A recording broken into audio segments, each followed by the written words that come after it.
Welcome back to Madam Crossing New Horizons. I'm dear darling. Shall we see what's going on our lovely island of Fawnhallow today? Well, we'll be relaxing as per usual. What should we talk about today? That's a great question. I can talk about what I did today, I suppose. It was a pretty fun time. Oh, hold on. Someone has messaged me. Is this something I need to reply to? Oh, I can indeed. Yes. They wanted pictures. What was going on? I will beam. There you go. Lever uploaded. Oh gosh. Hello everyone. Right now in Fawnhallow it's 5:30 PM on Saturday, January 25th, 2025. Where should I start? Basically, I went out to a. What is going on? This file exceeds the size limit. Oh.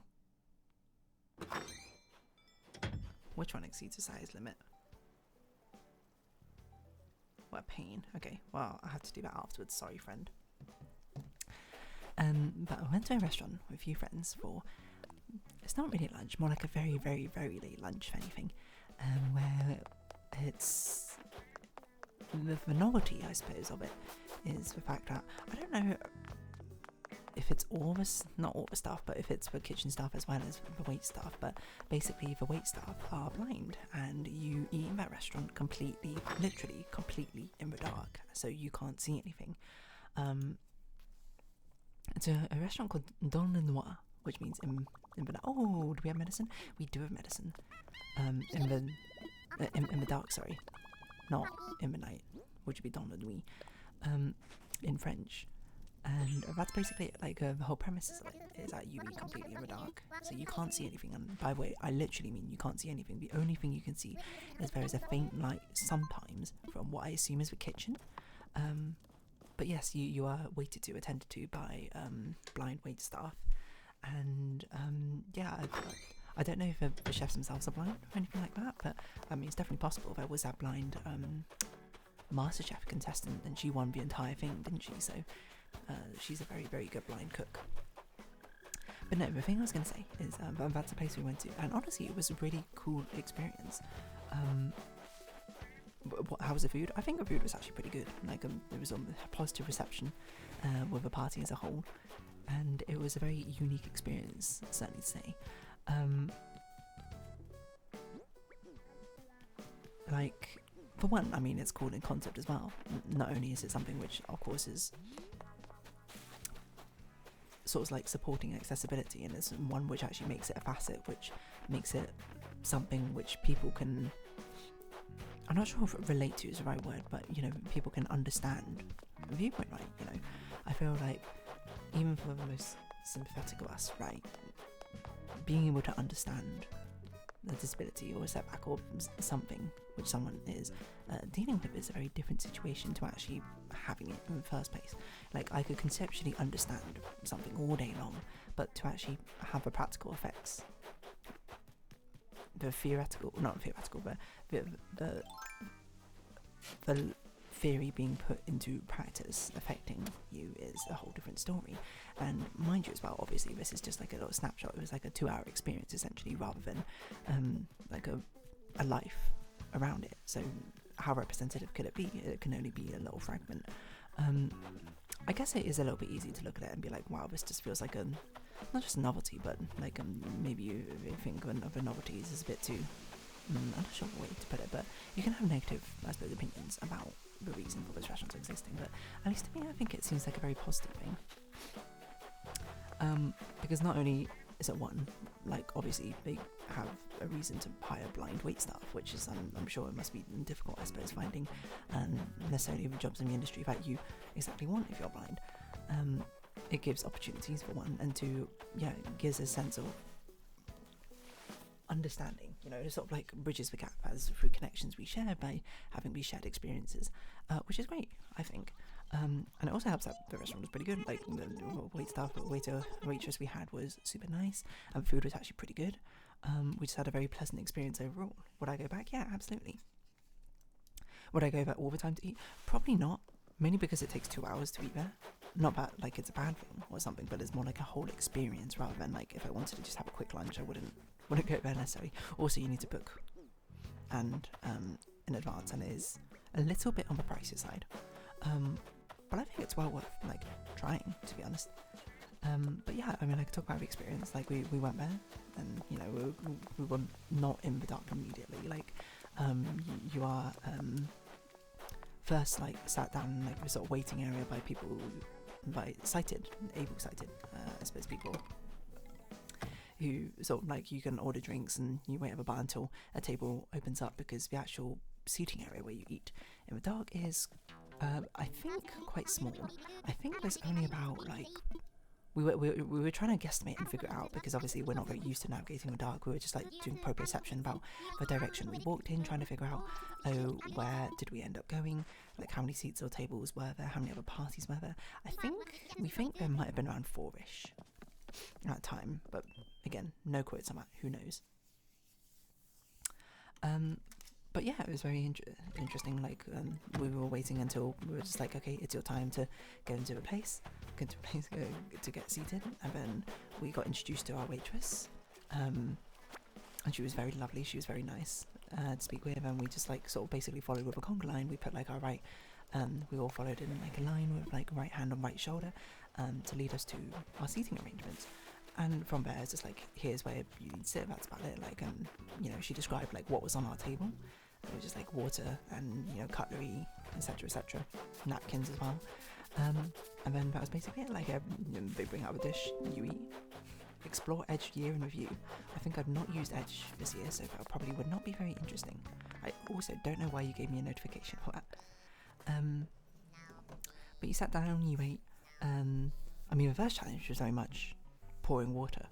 But, you know, the waitress gives tips as, like, you stick your finger in, and then when you feel like your finger get wet, that's basically when you can stop pouring. Of course, the difficult part is you don't know, like, what angle to pour at, because it's hard to judge how much water's in there. You can have, like, a intuitive feel. And also, the first time I poured water onto my finger, and I was like, what? It filled up already? And then I was like, wait, no, that doesn't make sense. I think just the angle must be wrong. But I managed to do it without spilling, so that's pretty good. And then we're just like having a pleasant time, sort of having a conversation. Some of my friends found it like very strange. I actually said, because I have quite bad eyesight, and a lot of times, especially when I was younger, even now sometimes, when I wake up in the morning, I won't like put on my glasses, and I am very blind. Okay, not very blind, I'm pretty bad prescription wise without my glasses.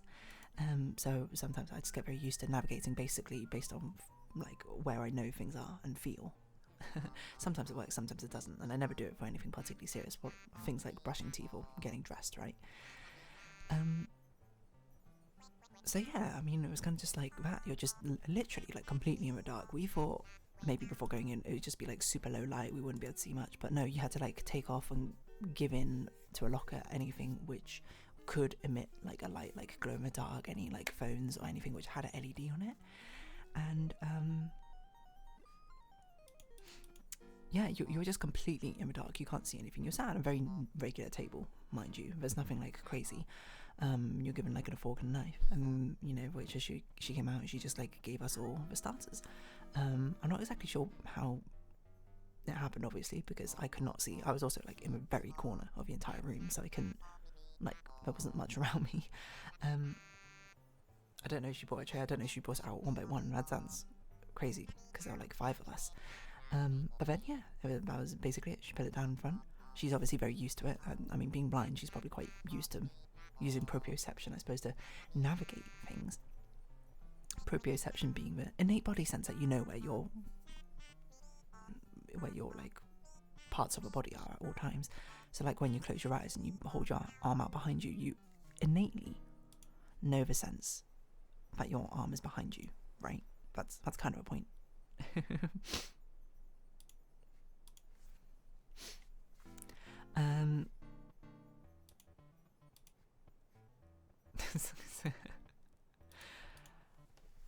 But yeah.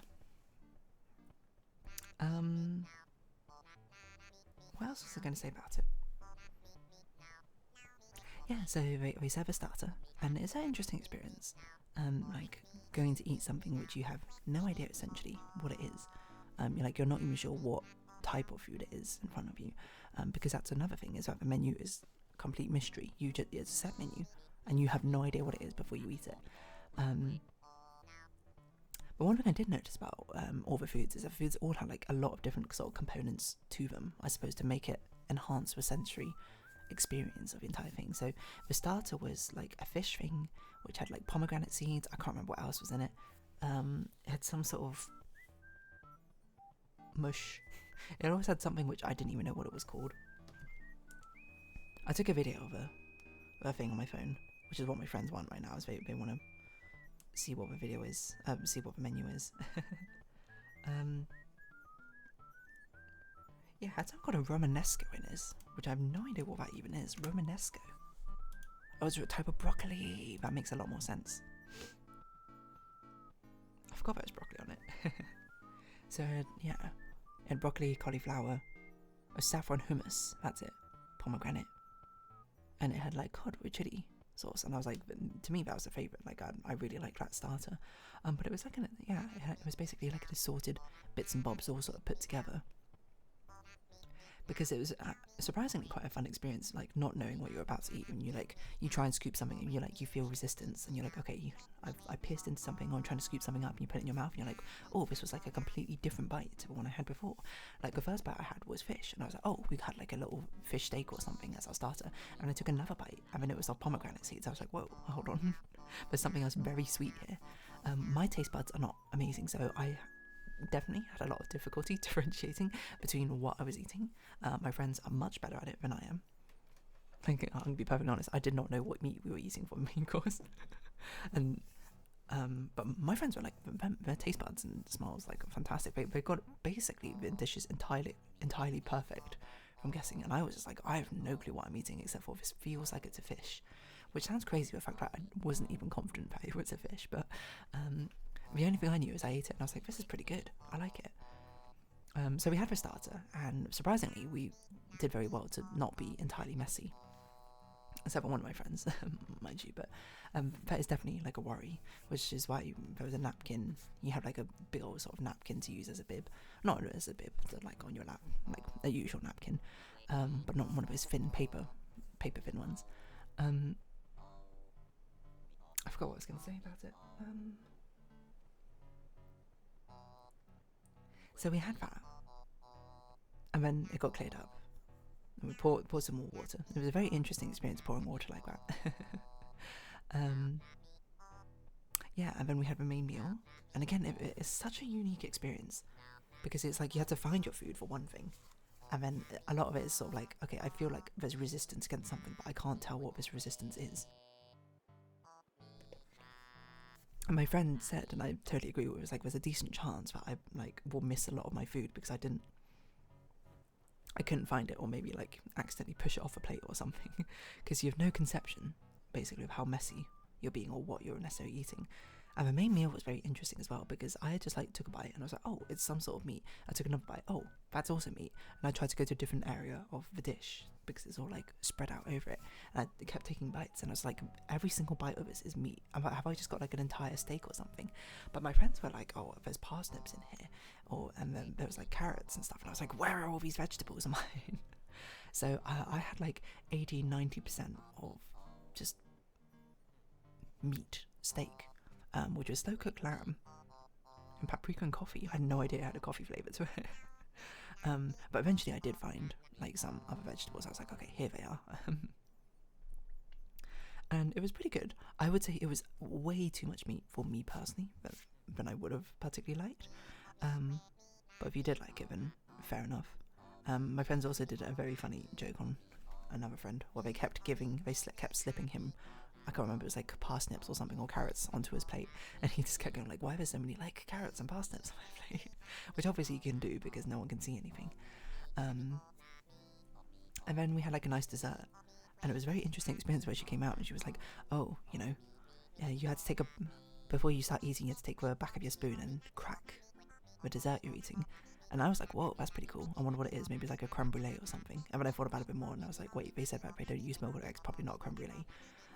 But yeah, it was a dark chocolate sphere, which had a chocolate ganache sort of filling, had like these little biscuit chips around the side, and it had some fruits and jelly. I don't know what bergamot is. Bergamot jelly. There's Granny Smith, which is a sour apple, I know that. It's a bergamot orange, okay, fair enough. Because I remember someone else was just like, oh yeah, there's jelly in this. And I was like, jelly? There's jelly here?